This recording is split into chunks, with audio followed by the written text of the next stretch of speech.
Le damos gracias a Dios, también a las maestras por el ministerio infantil,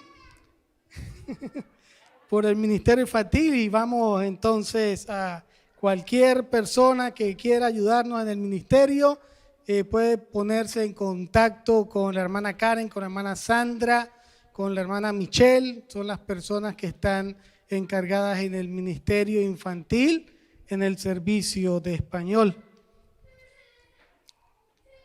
Amén.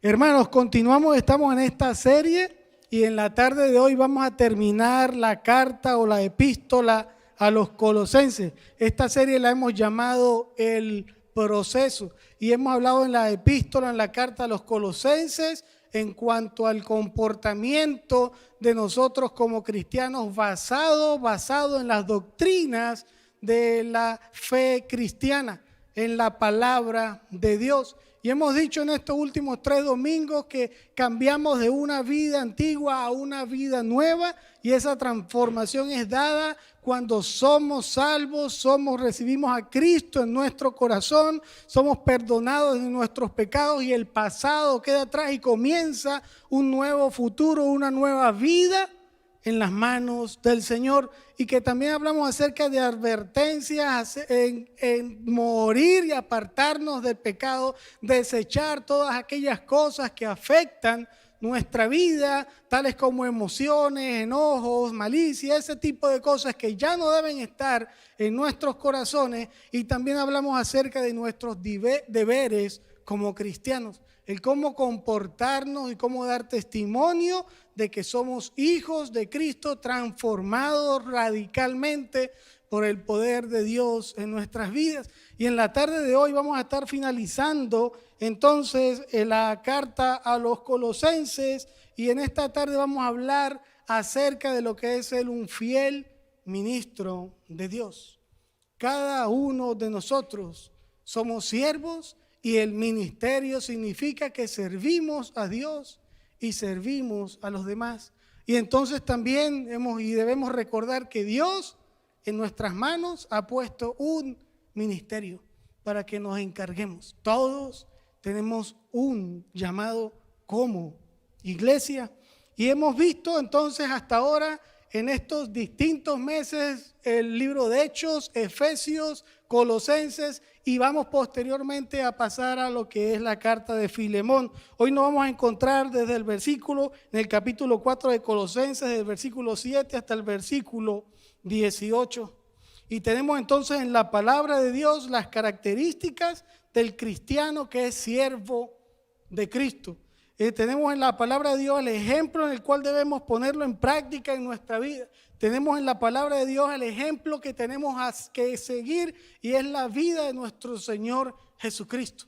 El mejor y el único, el mayor ejemplo que tenemos a seguir es el testimonio, es la enseñanza, es lo que Jesús hizo acá en la tierra por cada uno de nosotros, y es llevar el mensaje del evangelio, del arrepentimiento y de la salvación a las demás personas.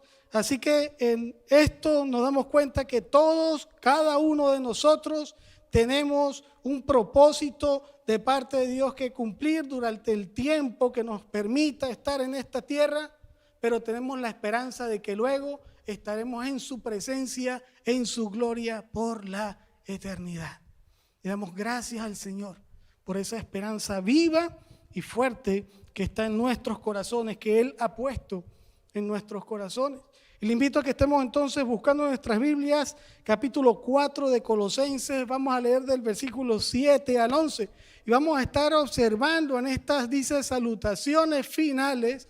Vamos a estar observando al equipo de Pablo, el equipo con que Pablo contaba, y vamos a ver 2 personas que llaman también la atención: Onésimos y también otra persona llamada Demas, dentro del equipo que era ese equipo de trabajo, ese grupo de confianza con el cual contaba el apóstol Pablo. Y leemos de la siguiente manera, dice el versículo 7: todo lo que a mí se refiere os lo hará saber Tíquico, amado hermano y fiel ministro y consiervo en el Señor, el cual he enviado a vosotros para esto mismo, para que conozcas lo que a vosotros se refiere. y conforte vuestros corazones con Onésimo, amado y fiel hermano, que es uno de vosotros.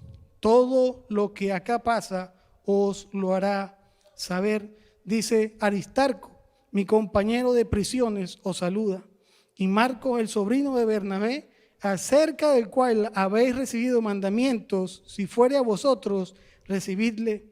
Y Jesús, llamado Justo, que son los únicos de la circuncisión que me ayudan en el reino de Dios y han sido para mí un consuelo.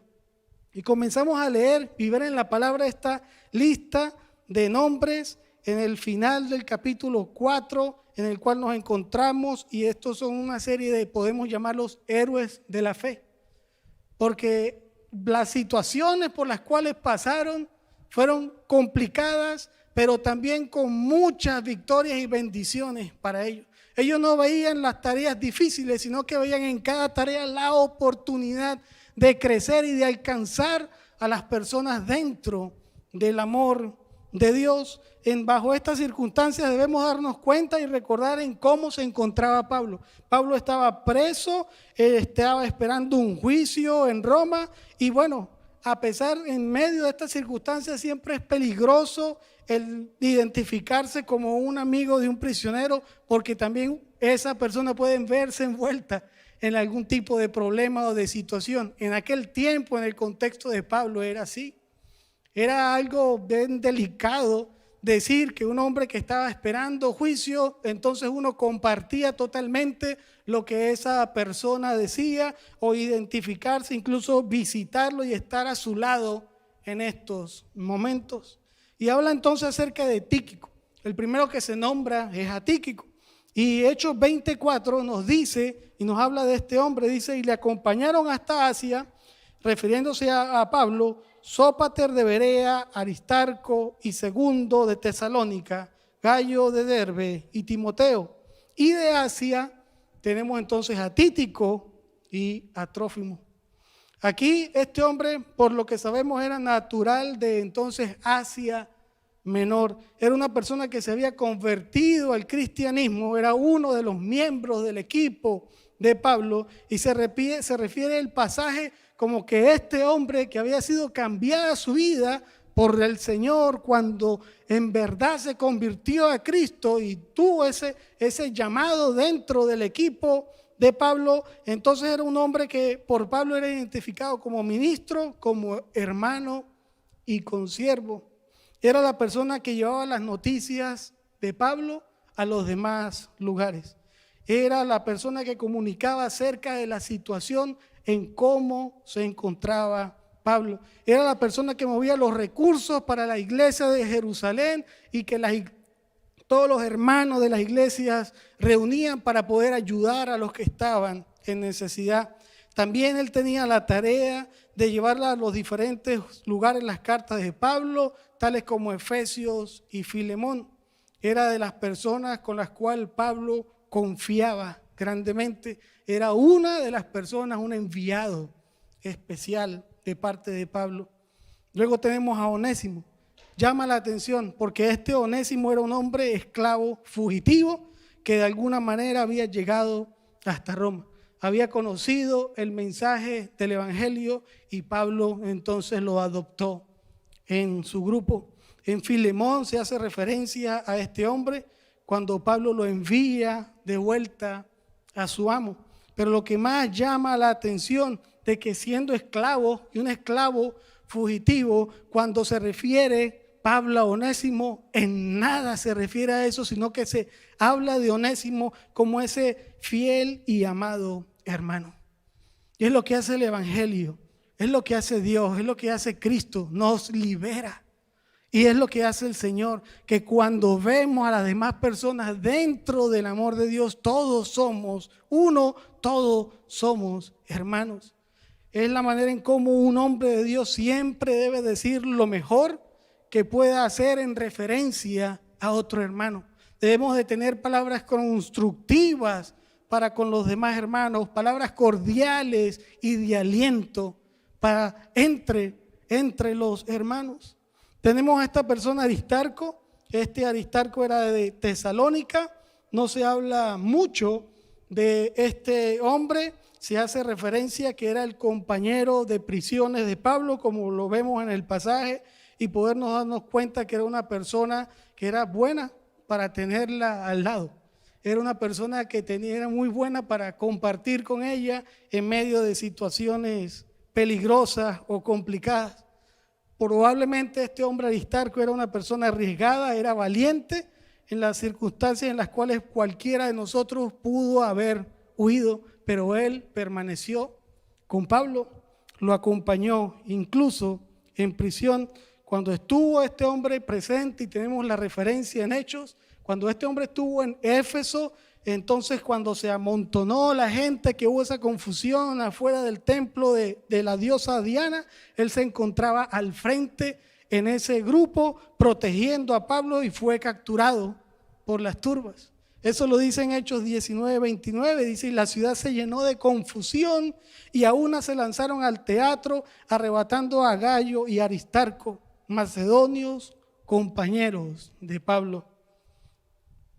Quienes dicen es que posiblemente se presentaba con Pablo como su esclavo, con solamente la intención de permanecer al lado de él. Y que nos damos cuenta que estuvo entonces en su viaje a Roma y en estas circunstancias, estando prisionero, era quien posiblemente le asistía. Vemos una persona humilde, entregada, arriesgada y llamada a compartir con las personas que se encontraban en situaciones realmente difíciles y desamparadas. Tenemos entonces también a Marcos, conocemos a Marcos, Juan Marcos también llamado, es quien escribe el Evangelio de Marcos, es sobrino de Bernabé, y este Marcos había acompañado a Pablo y a Bernabé en su primer viaje misionero.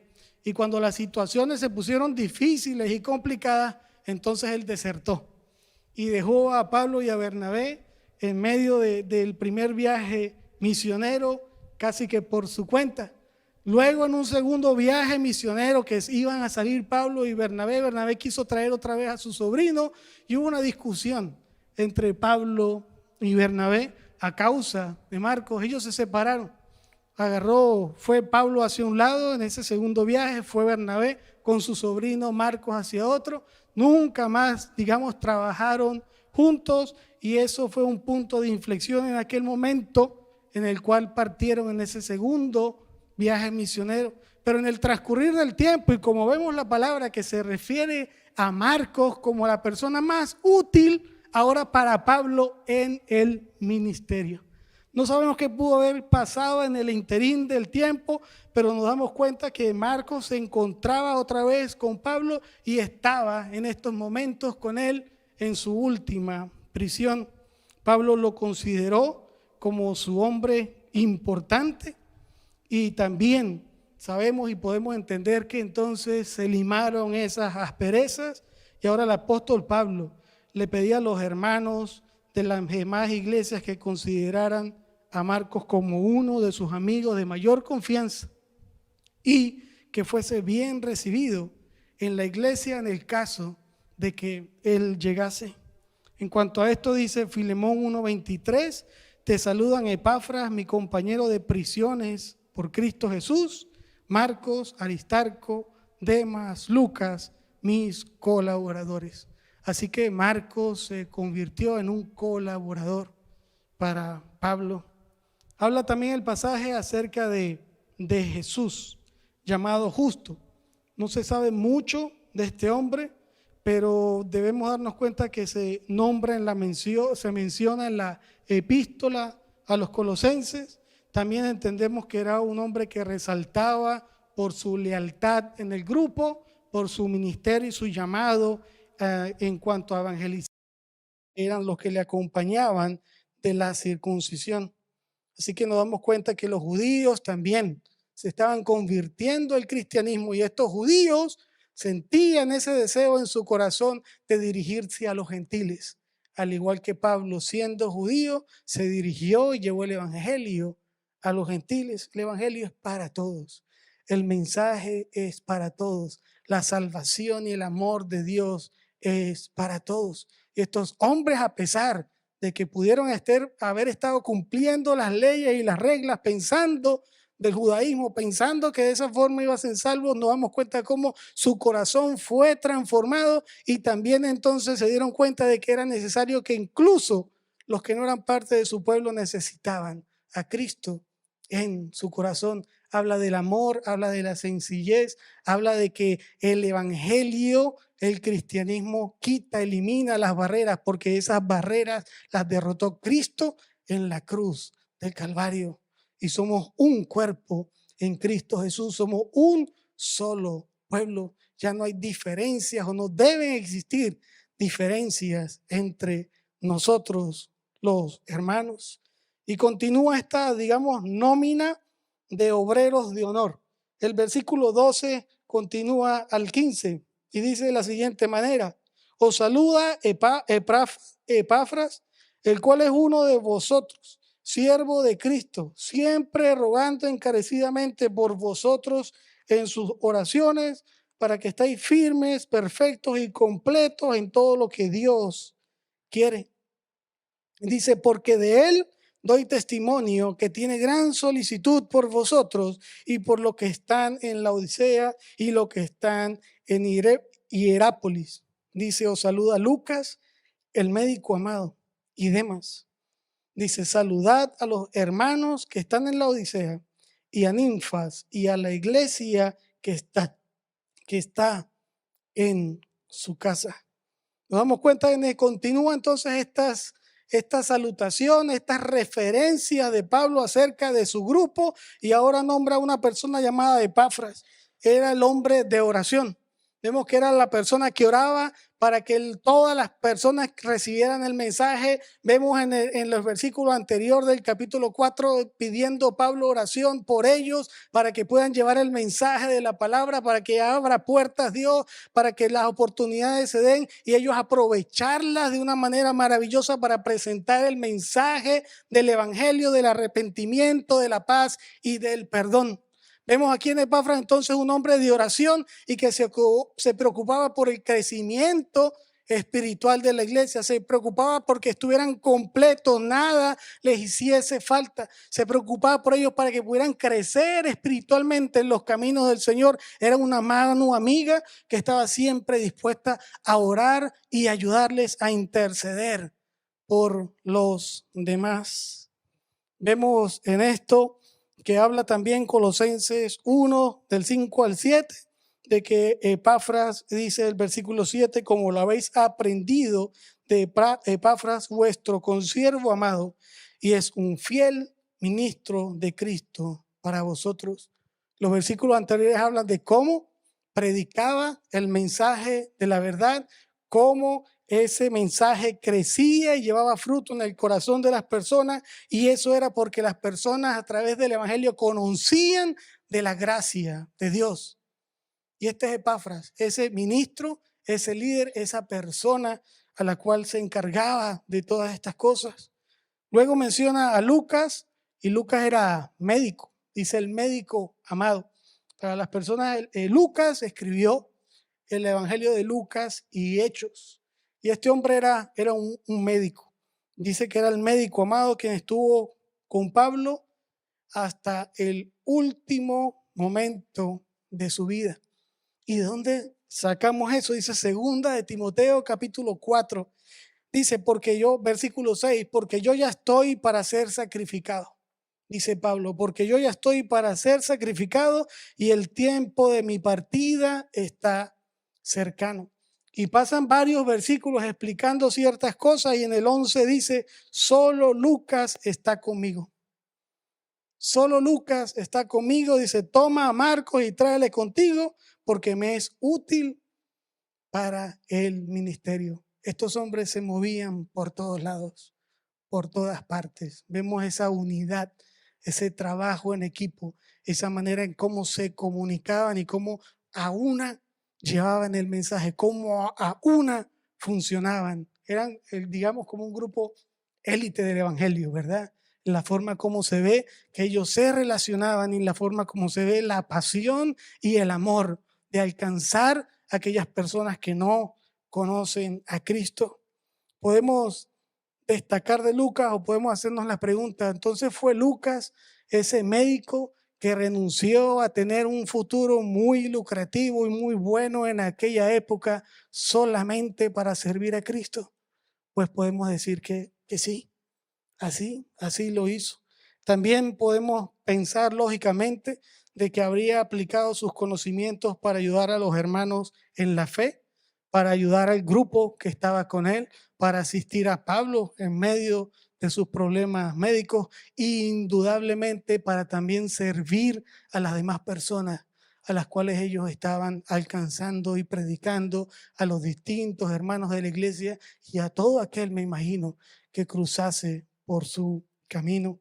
Era un hombre que puso al servicio de Dios su conocimiento y su pasión. Vemos acá otra persona, este otro personaje el que le dice Demas, otro que llama la atención de este grupo. El primero, Onésimo, quien fue un esclavo y no es llamado esclavo, sino hermano amado en Cristo. Ahora tenemos a Demas, quien no se hace un comentario, solamente se nombra, no se hace ningún elogio acerca de él, solamente se dice, y de acuerdo a otros pasajes de la Escritura, como Filemón, versículo 24, del capítulo 1, lo describe como uno de los hombres que colaboraban con Pablo. En Colosenses 4:14 se nombra también sin ningún comentario a este hombre Demas. Y más adelante, lamentablemente, entonces sabemos qué fue lo que ocurrió con Demas. Y digo lamentable porque leemos en 2 de Timoteo 4:10, dice así, porque Demas me ha desamparado, amando este mundo y se ha ido a Tesalónica. Eso pasó con este hombre que formó parte del equipo de Pablo. Dice que amó más al mundo y dejó desamparado a Pablo y al equipo y se dirigió hacia Tesalónica. Aquí nos damos cuenta que tenemos una persona que por un tiempo abrazó la visión y la misión del apóstol Pablo, pero en realidad no había entendido completamente, podemos decir, el propósito y la misión que Dios les había entregado o que Dios requería en el ministerio a los gentiles. Aquí tenemos un ejemplo de una persona que recibió la palabra, que inició con algún entusiasmo, que se unió para los ideales que digamos que eran parte del ministerio de Pablo, pero que fracasó en la fe. Es decir, que estamos en presencia de uno de los hombres que rechazó ser transformado por Cristo. Y nos damos cuenta, hermanos, la palabra de Dios es la verdad. La palabra de Dios no oculta la verdad de nada ni de nadie. Nada está oculto a los ojos de Dios. Él lo sabe todo. Él conoce nuestros corazones hasta lo más profundo. Dice la palabra que Dios no puede ser burlado. Cuando nos exponemos a la palabra de Dios, ella confronta nuestros pecados, nos confronta con nuestras faltas, nos confronta con nuestra desobediencia, nos confronta con nuestras ofensas. Pero al mismo tiempo la palabra de Dios en sus hijos también nos hace crecer y nos hace buscar más de Dios. Es a través en cómo vemos que Dios tiene un propósito para nosotros y somos transformados gracias a su amor, gracias a su poder y gracias a su bondad. Es lo que hace Cristo en el corazón de sus hijos, de sus verdaderos hijos.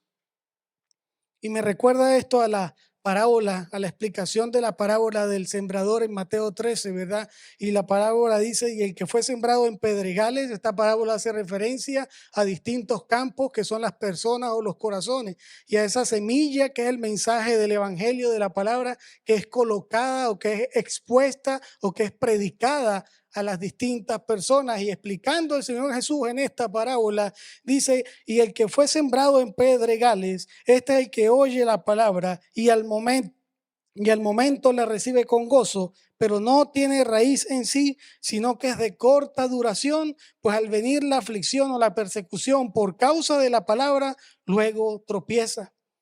Hay otro ejemplo, el que fue sembrado en espinos, este es el que oye la palabra, pero el afán de este siglo y el engaño de las riquezas ahogan la palabra y se hace infructuosa. Dice, pero está aquel el que cayó en buena tierra, que es esa persona que escuchó y entendió y da fruto y produce fruto al 100, al 60 y al 30. Es lo que hace Dios, es lo que hace el Señor en el corazón de sus hijos, del que acepta su palabra, del que cree de corazón, del que se arrepiente y busca del Señor, porque ya está siendo transformado por la obra regeneradora del Espíritu Santo. Debemos ser y somos, y damos gracias a Dios por ser esas personas. Debemos de buscar a Dios desde lo profundo de nuestro corazón. Nuestra conversión debe ser genuina y se manifiesta en que podrán venir las corrientes del mundo, en que podrán seducirnos las tentaciones y la riqueza, en que podrán venir las dificultades, pero nada nos va a separar de su amor y de su mano. Es lo que hace Cristo en el corazón de los que sella y marca. Nos damos cuenta que de esta manera pueden haber personas, lamentablemente, que puedan recibir el mensaje de la Biblia, como es el caso de Demas, que formó un tiempo parte de ese grupo. No se le rechazó, no se le juzgó, se estuvo con él y formó parte de ese equipo, ¿verdad? Como nos damos cuenta en la palabra.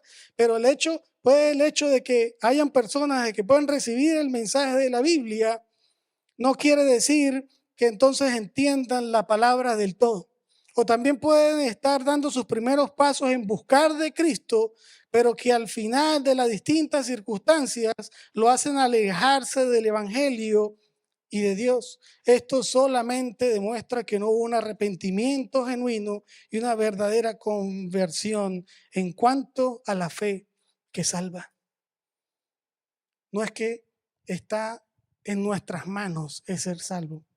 No es que hacemos las cosas para ser salvos. Es que reconocemos que necesitamos de Cristo Jesús, nuestra condición de pecadores delante del Señor, y le decimos, sálvame por tu gracia, porque no hay más nada que lo pueda hacer. Lo reconozco, me arrepiento, y con todo y que reconozco y me arrepiento, sé que aún no es suficiente, solamente te pido que me aceptes y me salves. Y en humildad de corazón, en verdad entregar nuestras vidas al Señor. Y eso significa darle el control de todo. Decimos Señor y Salvador, porque Él es quien gobierna nuestra vida y es el único que nos puede dar la gran bendición de la vida eterna.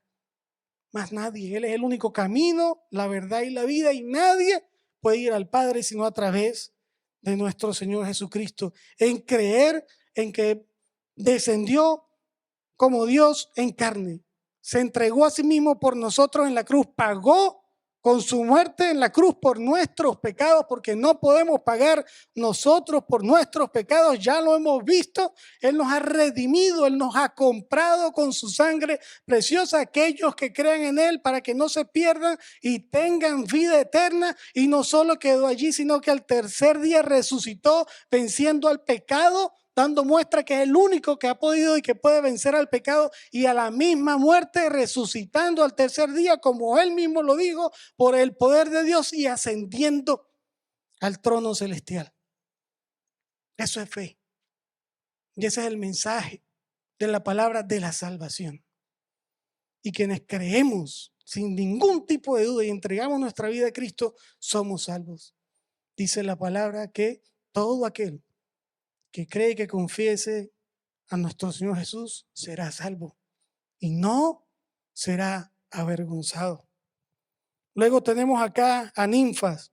Indica que en la casa de esta persona se congregaba una iglesia, y cuando nos remontamos al tiempo de la época de Pablo, de esa iglesia primitiva, no habían templos cristianos.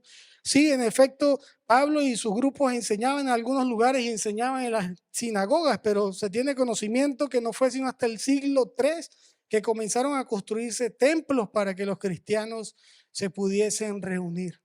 ¿Qué nos dice entonces la palabra acerca de esto? Que nuestro hogar es una iglesia.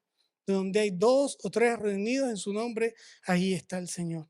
De que desde nuestro hogar debemos considerarnos como una iglesia. Como congregación, cuando estamos acá en el templo, nos consideramos de igual manera. Una familia en Cristo. Es igual, no cambia. Solo que aquí estamos más. Y en la casa estamos con el núcleo, pero aquí estamos con el núcleo más grande. Nos une el amor de Dios, esas coyunturas en donde cada uno con una función va cumpliendo con su ministerio, gracias a que Cristo es la cabeza que dirige nuestra vida y es el amor el que nos sostiene, y cada uno de nosotros nos ayudamos a crecer y a edificar al cuerpo de Cristo y a alcanzar a las demás personas para Cristo. Continúa entonces así el versículo 16 en adelante. Dice el versículo 16: cuando esta carta haya sido leída entre vosotros, haced que también sea leída en la iglesia de los laodicenses, y que la de la Odisea la leáis también vosotros. Decid a Arquipo: mira que cumplas el ministerio que recibiste del Señor. Dice: la salutación de mi propia mano de Pablo, acordaos de mis prisiones, y la gracia sea con vosotros. Amén. Pablo finaliza entonces esta carta con una recomendación al equipo, a la iglesia y a las personas a que sean fieles en la misión, en la responsabilidad que Dios ha puesto en sus manos. Es maravilloso, es lo bonito, en cómo inclusive en medio del escenario en que pudo haber estado Pablo, también estaba diciéndole a las personas y estaba no descuiden nunca el ministerio. ¿Y cuál era el ministerio? Ocúpense de aquellos que no tienen a Cristo. Ese era el ministerio. Ese es el ministerio. Vemos que incluso en estas circunstancias, Pablo estaba reclamando y ejerciendo su derecho como ministro de Dios a predicar el mensaje del evangelio, pidiéndole a los hermanos que hagan lo mismo, y lo hizo hasta su último aliento. ¿Qué nos dice a nosotros su palabra? Y hablamos de un solo punto en general en la tarde de hoy, de las cualidades de un cristiano, de las cualidades de un ministro fiel, y se refleja en la vida, en el testimonio de todos estos hombres.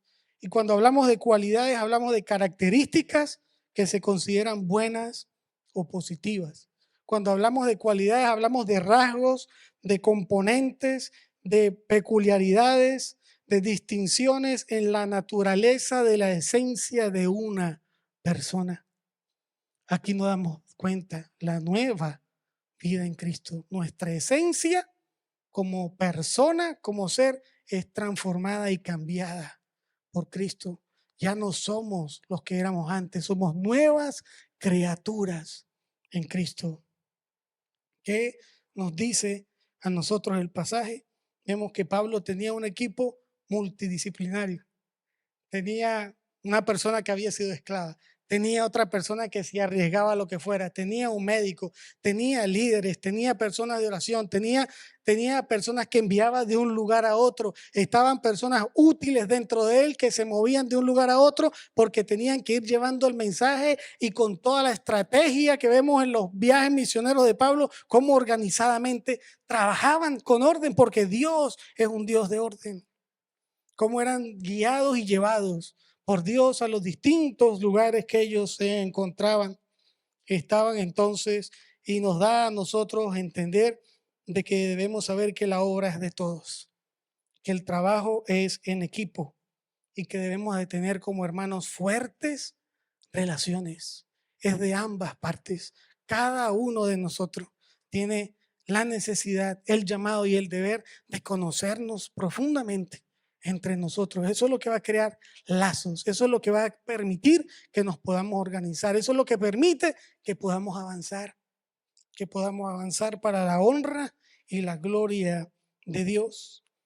El ministro fiel la cualidad del cristiano es que reconoce que ante Dios todos somos iguales.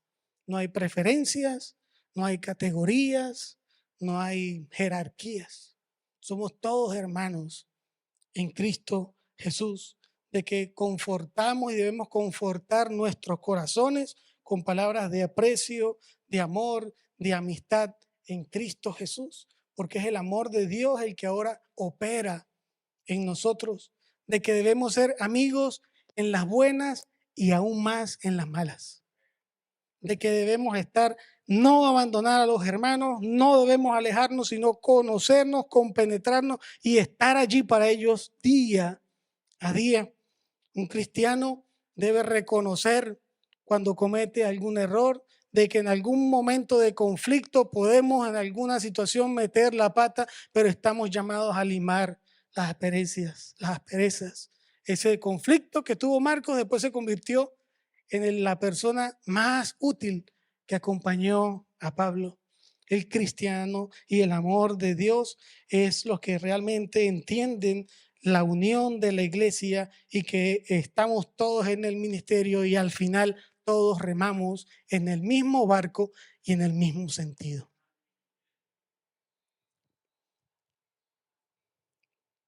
También nos damos cuenta que el cristiano, cada uno de nosotros estamos llamados a interceder los unos por los otros, a velar en conjunto por nuestro crecimiento espiritual, que nadie se nos quede rezagado, todos de la mano. Si alguno se queda más atrás, se quedan todos hasta que lo tomen de la mano y continúan avanzando. Acordémonos siempre en la oración por los hermanos. No somos islas, somos un cuerpo, una comunidad, un grupo, una unidad en pie de lucha para el Evangelio, para Dios, para servir a Dios y ayudar a las demás personas. ¿Cómo hacer estas cosas? Ya lo hemos dicho la semana pasada, perseverar en oración es importante. El versículo 16 de este pasaje nos dice que sean leídas estas cartas a toda la iglesia, léanlas vosotros.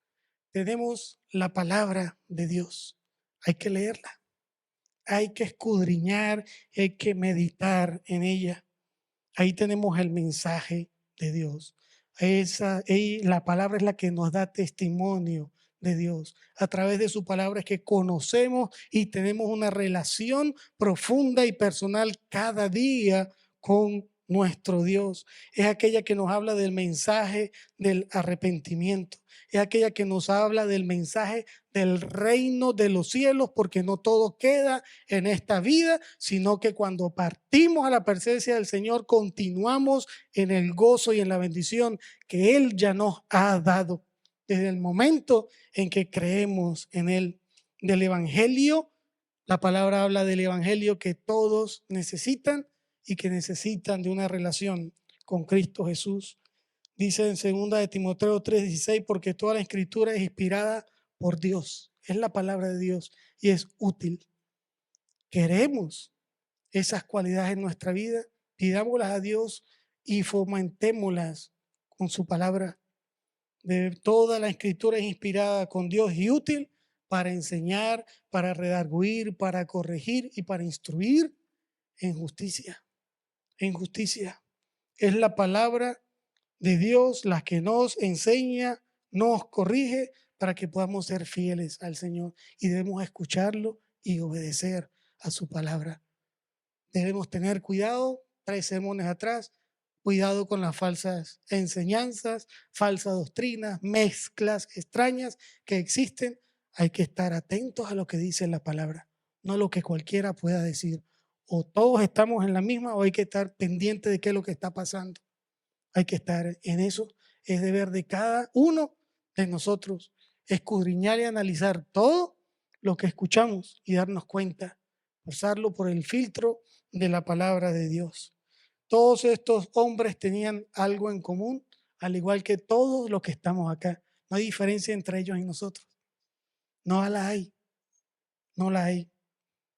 Eran siervos de Dios, eran hermanos en Cristo, cuyas cualidades se completaban y hacían que en el nombre de Jesús cada tarea que ellos tenían la podían llevar a cabo. Predicaban, hacían discípulos, enseñaban la palabra de una manera celosa, con muchísimo cuidado en cuanto a la doctrina, y tenían una meta en común, una esperanza, una fe, un Dios, un bautismo, un solo cuerpo. Primeramente, hermanos, debemos ser fieles al Señor. Todas estas son cualidades de un cristiano comprometido y son las que es Dios quien coloca en nuestros corazones. Debemos de pedirle a Dios que entonces coloque estas cualidades en nosotros, por medio de las cuales Él nos hace crecer, nos hace madurar y estar preparados para toda buena obra. Y hacerlo todo, vuelvo y lo repito, sea de palabra o de hecho, en el nombre de Jesús, para la gloria de Dios Padre. Esa es nuestra misión, ese es nuestro objetivo. Lo hacemos con amor, con dedicación y con pasión, porque es el amor de Dios el que nos hace entonces vivir de esa manera. Para terminar, esto es una canción. No me acuerdo si la cantaba mi hermana, estaba pequeñita, la cantaba en iglesias o en campañas, ¿no? Cultos al aire libre como conocemos. Perdóname, Virginia, que te metí en este embrollo. Ella está en Carolina del Norte y es una canción, no recuerdo bien si la compuso ella o la compuso ella con mi mamá. Yo no la voy a cantar porque soy pésimo, ella sí canta muy bien. Pero esto es la letra de esa pequeña canción y dice: todo lo que pasa en mi vida aquí, Dios me lo prepara para bien de mí. En mis pruebas duras, Dios es siempre fiel, porque en las dudas yo descanso en Él. A los que a Dios aman, todo ayuda a bien. Él es mi consuelo, Él es mi sostén. Amén.